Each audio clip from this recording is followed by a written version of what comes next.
IPL చరిత్రలో అత్యంత పేలవ ప్రదర్శన చేస్తున్న జట్టు ఏదైనా ఉందంటే అది పంజాబ్ కింగ్స్ జట్టు. ఈ విషయాన్ని ఎవరు ప్రత్యేకంగా చెప్పాల్సిన అవసరం లేదు.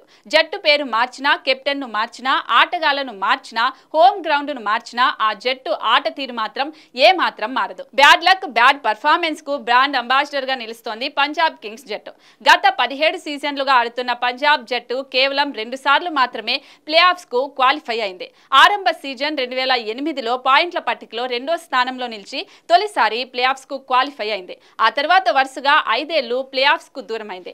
మళ్ళీ 2014లో తొలిసారిగా ఫైనల్ కు చేరిన ఆ జట్టు తుది మెట్టుపై బోల్తా పడి కప్పుకు దూరమైంది. ఇక అప్పటి నుంచి ఆ జట్టు దారుణ ప్రదర్శన కొనసాగుతోంది. 2014 తర్వాత 10 సీజన్లలో ఆడిన పంజాబ్ జట్ ఒక్కసారి కూడా ప్లే ఆఫ్స్ కు చేరకుండానే నిష్క్రమించింది. Royal Challengers Bengaluru, Delhi Capitals లాంటి జట్లు ట్రోఫీ గెలవకపోయినా వరుసగా ప్లే ఆఫ్స్ మాత్రం చేరాయి. 2 ఏళ్ల క్రితం లీగ్ లోకి అడుగుపెట్టిన Gujarat Titans, Lucknow super Giants జట్లు సైతం వరుసగా 2 ఏళ్లు ప్లే ఆఫ్స్ కు చేరాయి. అందులో ఓసారి గుజరాత్ టైటాన్స్ ట్రోఫీ సైతం గెలిచింది. కానీ పంజాబ్ కింగ్స్ మాత్రం లీగ్ దశకే ఇంటిబాట పడుతూ ఫ్యాన్స్ ను నిరాశకు గురి చేస్తోంది. ఈ సీజన్ లో ఇప్పటి వరకు 12 మ్యాచ్లాడిన పంజాబ్ అందులో 4 మాత్రమే గెలిచింది.